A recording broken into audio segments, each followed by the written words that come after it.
Hi అండి. 'నా ప్రేమ రాక్షసుడు' పార్ట్ 8. మౌర్య అమృతని తన ఒడిలో నుండి లేవకుండా పట్టుకుని, ఇందాక భయపడ్డావు కదా! నేను నిన్నేదో చేస్తానని. తను అలా అనగానే మౌర్య తన దుస్తులు తీయటం, తన నడుము మీద ముద్దులు పెడుతూ కొరకడం గుర్తుకు రాగానే తనకి శరీరం అంతా వణుకుతుంది. అది గమనించిన తను, ఏయ్! కూల్. ఎందుకు టెన్షన్? ఇప్పుడేమీ కాలేదు కదా!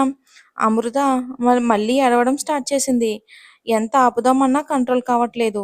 మౌర్య ఏ అమ్మో! ఏడవకు అనని తనని కన్సోల్ చేస్తున్నాడు కానీ తన వల్ల కావడం లేదు. మౌర్య వెంటనే తన పెదవులు అందుకుని ముద్దు పెడుతున్నాడు. ఆ ముద్దులో కేవలం తన బాధని తీర్చడానికి తను అలా చేస్తున్నాడు అని అమృతకి తెలుసు. కానీ తను ఇలా చేస్తే నేను తనకి పూర్తిగా వశం అవుతున్నానని తనని తోసి అలా ఏడుస్తూ బయటికి పరిగెత్తింది.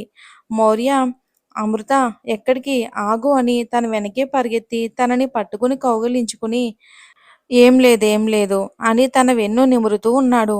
అమృత అలా ఏడుస్తూ రావడం చూసి ముగ్గురు మళ్ళీ ఏం చేశాడో ఈ ఎదవ పాపం తనని అలా ముద్దులు పెట్టి చంపేస్తున్నాడేమో తనని. ప్రియా రే ఇందాక నువ్వు చేసింది కూడా అదే కదరా అని చిన్నగా చెప్పింది అభి ప్రియతో. అభి నేనొక్కసారే పెట్టానే బాబు. వాడు రోజుకి ఎన్నిసార్లు పెడతాడో తెలుసా? ప్రియా వాడు ముద్దు పెట్టుకుంటున్నప్పుడు లెక్క పెడుతున్నావా ఏంటి? అభి ఛీ! ఛీ! ఏంటే బాబు మరీ ఇలా తయారయ్యారు. విక్కీ తను చెప్పిన దాంట్లో తప్పు లేదు కదరా! నువ్వు చూసావా? అని అన్నాడు నవ్వుతూ. బాబోయ్! ఇక నేను వెళ్తాను. అభి మౌర్య దగ్గరికి వెళ్ళి, బావా మా చెల్లిని తన హాస్టల్ దగ్గర వదిలేసి మనం ఇంటికి వెళ్దాం.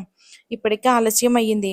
అమృత తన నుండి దూరం జరిగి టైం చూసి, దయచేసి ఇప్పుడే ఆలస్యం అయ్యింది. నన్ను హాస్టల్ దగ్గర డ్రాప్ చేసేయండి అని అంది. అందరూ గెస్ట్ హౌస్ నుంచి బయలుదేరి వెళ్ళారు. అమృతని హాస్టల్ దగ్గర డ్రాప్ చేసి మౌర్య, విక్కీ, అభి, ప్రియ అందరూ ఎవరింటికి వాళ్ళు వెళ్ళిపోయారు. వీరు చిన్నప్పటి నుండి గాఢ స్నేహితులు. ఒకటే స్కూలు, ఒకటే కాలేజు. వీరు కలిసి ఒక వ్యాపారం ప్రారంభించాలనే ఆలోచనలో ఉన్నారు చదువు అయిపోయిన తర్వాత. ఇక అలా రోజులు గడిచిపోతూనే ఉన్నాయి. మౌర్య ఒకరోజు అజయ్‌తో మాట్లాడుతూ అమృతకి కనిపించాడు. అంటే వీరికి ముందు నుంచి పరిచయం ఉందా? ఉంటే మౌర్య కూడా అజయ్‌లా అమ్మాయిలతో తిరుగుతుంటాడా? ఆ ఆలోచన రాగానే అమృతకి కోపం వచ్చింది. వాళ్ళ దగ్గరికి వెళ్ళి నిలబడింది. తనని అక్కడ చూసిన మౌర్య "నువ్వేంటిక్కడ?" అన్నాడు. "నువ్వు తనతో ఎందుకు మాట్లాడుతున్నావు?" అని అంది కోపంగా అమృత. "వాడు నా ఫ్రెండు. ఎందుకు మాట్లాడకూడదు?" "అంటే నీకు కూడా తనలాగే అన్ని అలవాట్లు ఉన్నాయా?" మౌర్య "అమ్మో! వాడు ముందులా కాదు. ఇప్పుడు మారిపోయాడు. స్వర్ణ కోసం అన్నీ మానేశాడు. అంటే నీకు నా గురించి ముందే తెలుసు. అవునా?" అని అంది తను. "హా! అవును. వాడు చెప్తేనే నేను నిన్ను చూశాను కానీ" అమృత తను చెప్తేనే నన్ను చూసావా అన్న దగ్గరే ఆగిపోయింది. "అంటే నువ్వు నన్ను ప్రేమించలేదా? తన కోసం అలా నాటకం ఆడావా? ఛీ! మీ డబ్బున్న వాళ్ళు ఇలా లేనివారి వెంట ఎందుకు పడతారు? తనని నమ్మి స్వర్ణ అక్క చాలా మోసపోయింది. ఇప్పుడు నిన్ను నమ్మి నాకు బాగా బుద్ధొచ్చింది." ఇంతలో అజయ్, "అమృత సారీ. నేను చెప్పేది విను. ఇందులో వీడి తప్పు లేదు. తను నిన్ను నిజంగానే ప్రేమిస్తున్నాడు. మీరు కూడా అక్కని ఇలా చెప్పి మోసం చేశారు కదా!" అజయ్, "లేదు. నేను తనకు అన్నీ చెప్పాను అమృత. తనకి నేనంటే చాలా ఇష్టం. ఇప్పటికీ కూడా తను నన్నే ప్రేమిస్తుంది. తన కోసం నా అలవాట్లు కూడా మానుకున్నాను." "అమృత నువ్వు చెప్పింది నేను అస్సలు నమ్మను." మౌర్య, "ఏంటే ఎక్కువ చేస్తున్నావు ఊరుకుంటుంటే?" "అవును. వాడు చెప్తేనే నిన్ను ప్రేమించాను. నువ్వు అందరి ముందు వాడిని కొట్టావు. అందుకే నీతో సారీ చెప్పిస్తానని కూడా అన్నాడు." అమృత, "నువ్వెవరు నాతో తనకి సారీ చెప్పించడానికి" అని అంది. మౌర్య, "చూడు కూల్‌గా మాట్లాడుతున్నానని ఎక్కువ చేయకు. వెళ్ళిక్కడి నుండి." "వెళ్తాను కానీ రేపటి నుండి నువ్వు నా వెంట పడితే మాత్రం అస్సలు ఊరుకోను." మౌర్య, "నువ్వేమీ చేయలేవు కానీ ఇంకొక విషయం స్వర్ణకు అజయ్‌కి ఈ వారంలోనే పెళ్లి. అది మాట్లాడడానికే మేమిక్కడ కలిసాం. ఈ విషయం స్వర్ణకు కూడా ఇప్పుడే చెప్పాను. అజయ్ మారిపోయాను అని చెప్తే తను కూడా హ్యాపీగా పెళ్ళికి ఓకే చెప్పింది" అని అన్నాడు మౌర్య. "చూడమృత తను ముందులా కాదు. ఇప్పుడు చాలా మారాడు. నన్ను నమ్ము" అని అన్నాడు. అమృత నేనెవరిని నమ్మనని అక్కడి నుండి కోపంగా వెళ్ళిపోయింది. అజయ్, "రేయ్ తను వెళ్ళిపోతుంది" అని అన్నాడు. వెళ్ళనీరా, ఎక్కడికి వెళ్తుంది? మళ్ళీ నా దగ్గరికి రావాల్సిందే. అమృత హాస్టల్కి వెళ్ళి స్వర్ణతో మాట్లాడింది. అజయ్ మారిపోయాడు అమృత. అక్క, తను మారిపోతే నువ్వు సంతోషంగా ఉంటావు కదా, అది చాలు. నీ హ్యాపీకి నేను ఎప్పుడూ అడ్డురాను. నాకు నువ్వు అమ్మ తప్ప ఎవరున్నారు చెప్పు. నువ్వే నా పెళ్లి పెద్దవి. కానీ అజయ్ నిజంగానే మారిపోయాడా అక్క? నా మీద నీకు నమ్మకం లేదా? అలా అని కాదు, మళ్ళీ రేపు ఏదైనా సమస్య అవ్వకూడదు కదా అని అడిగాను అంతే. ఏమీ లేదు. నేను బాగా ఆలోచించి నిర్ణయం తీసుకున్నా నమ్ము. నువ్వేమీ కంగారు పడకు, అర్థమైందా? వెళ్ళి ఫ్రెష్ అయ్యిరా. ఇంకలా ఒక వారంలో అజయ్ స్వర్ణల పెళ్ళి సింపుల్గా రిజిస్టర్ ఆఫీస్లో జరిగింది. అజయ్ పేరెంట్స్కి కూడా స్వర్ణ బాగా నచ్చింది. తన ప్రేమ వల్లే తనకున్న చెడు అలవాట్లు కూడా దూరం చేసుకునేలా చేసింది. మౌర్య అంతా దగ్గరుండి పెళ్లిని విజయవంతంగా నిర్వహించాడు. పెళ్లి సింపుల్గా చేసిన రిసెప్షన్ గ్రాండ్గా చేయాలి అనుకున్నారు. ఇక ఈ వారంలో అమృత మౌర్యతో అస్సలు మాటలను కూడా మాట్లాడలేదు. తను మాట్లాడాలని చూసినా తన నుండి దూరంగా వెళ్ళిపోయేది. పెళ్లి తర్వాత కూడా తనతో మాట్లాడాలని చాలా ట్రై చేశాడు, కానీ తనకు అవకాశం ఇవ్వలేదు. ఇన్ని రోజులు తన చూపుకు భయపడే తను ఇప్పుడు తను పిలుస్తున్నా కూడా పలికేదే కాదు. మౌర్య అంటే భయం లేదని కాదు, కానీ తనని ఇలా భయపెడుతూ ఉంటే తనతో ఫ్రీగా ఉండలేదు అని. తనకి తన మీద ఉన్న భయం పోగొట్టాలి అని తనతో చాలా నెమ్మదిగా తన కోపాన్ని కంట్రోల్ చేసుకుంటూ మాట్లాడేవాడు. కానీ తను మౌర్య కళ్ళల్లోకి చూడకుండా వెళ్ళేది. చూస్తే ఏమవుతుందో తనకి తెలుసు. తన ప్రమేయం లేకుండానే తన మాటలకి అమృత లొంగిపోతుంది. ఇక మౌర్య కూడా తనని ఎక్కువ ఇబ్బంది పెట్టేవాడు కాదు. అలా తన మొదటి సంవత్సరం చదువు పూర్తయింది. మౌర్య బ్యాచ్ చదువు కూడా పూర్తయింది. వారు కాలేజ్ నుండి కూడా వెళ్ళిపోయారు. అమృతకి హ్యాపీగా ఉంది. మౌర్య వెళ్ళిపోయాడు అని తన టార్చర్ ఉండదు అని. మౌర్య బ్యాచప్ స్టార్టప్ కంపెనీ పెట్టాలి అని అందులో బిజీగా ఉన్నారు. మౌర్యకి అమృతకి దూరంగా ఉండాలి అంటే కష్టంగా ఉంది.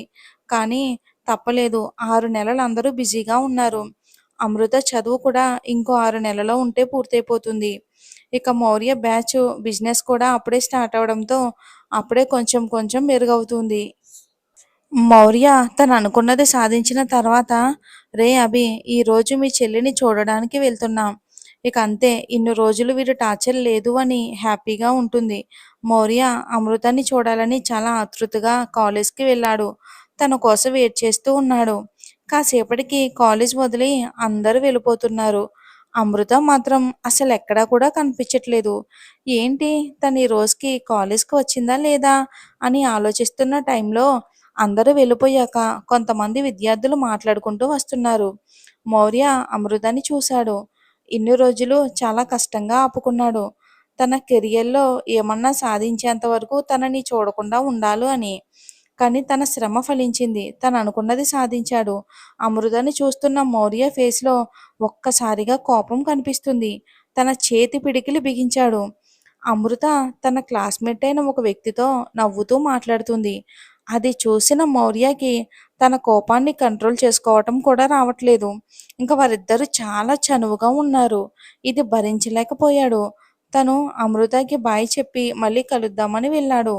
అమృత వెళ్తూ ఉండగా తన చెయ్యి పట్టుకుని లాగాడు. అలా ఎవరో సడన్గా లాగడంతో అరవాలి అని నోరు తెరిచింది.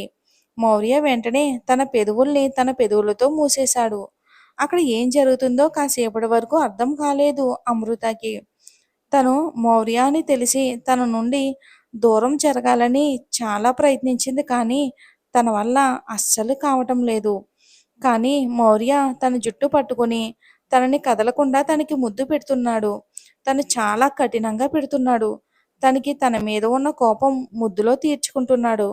అమృతకి ఊపిరి ఆడడం లేదు. తన ఊపిరి అమృతకి ఇస్తూ ముద్దు పెడుతూ ఉన్నాడు. తను కోపంగా ఉన్నాడు అని అర్థమయ్యింది. కానీ తను ఎందుకు నా మీద కోపంగా ఉన్నాడో కూడా అర్థం కావట్లేదు తనకి. మౌర్య తన పెదవులు కొరకడంతో రక్తం వస్తుంది. అయినా కూడా వదలకుండా అలా ముద్దుని కొనసాగిస్తున్నాడు. తనకి నొప్పిగా ఉంది. తన వల్ల కావడం లేదు. తన బలమంతా ఉపయోగించి మౌర్యాన్ని నెట్టేసింది. తను ఊపిరి పీల్చుకుని, ఎప్పుడొచ్చారు మీరు? ఎందుకు కోపంగా ఉన్నారు నా మీద? మౌర్య తన జుట్టు పట్టుకుని తన మొహంలో మొహం పెట్టి, ఏంటే నేను లేను అని నీకు నచ్చినట్లు ఉన్నావు కదా? అమృత, నేను ముందు ఎలా ఉన్నానో ఇప్పుడు కూడా అలానే ఉన్నాను. తన పట్టు ఇంకా గట్టిగా బిగించడంతో ఆ నొప్పికి తన కంట్లో నుండి కన్నీళ్లు వస్తున్నాయి. అయినా కూడా మౌర్య తనని వదలకుండా పట్టుకుని, ఎవరే వాడు? వాడితో అలా నవ్వుతూ వస్తున్నావన్నాడు. తను నా క్లాస్మేట్ అని చిన్నగా చెప్పింది. తనకి నొప్పిగా ఉంది. సార్ దయచేసి వదలండి, నొప్పిగా ఉంది. మౌర్య, నాకు కూడా అలానే ఉంది. నువ్వు ఇంకొకసారి వాడితో నవ్వుతూ మాట్లాడుతూ కనిపించావో అని అంటూ తన దగ్గరగా వెళ్ళి తన చెవిలో, ఆ రోజు మధ్యలో ఆపేసిన పని ఖచ్చితంగా పూర్తి చేస్తానని తన మీద వాగ్దానం చేశాడు. మీకు ఈ స్టోరీ నచ్చితే దయచేసి కామెంట్ రూపంలో మీ అభిప్రాయాన్ని తెలియచేయండి. అలాగే ఒక లైక్ చేయటం వల్ల మాకెంతో మోటివేషన్గా ఉంటుంది. ఇంకా మంచి మంచి స్టోరీస్ అన్నీ మీ ముందుకు తీసుకొస్తాను. మీ సపోర్ట్ ఇలానే ఎప్పుడూ ఉండాలని కోరుకుంటున్నాను.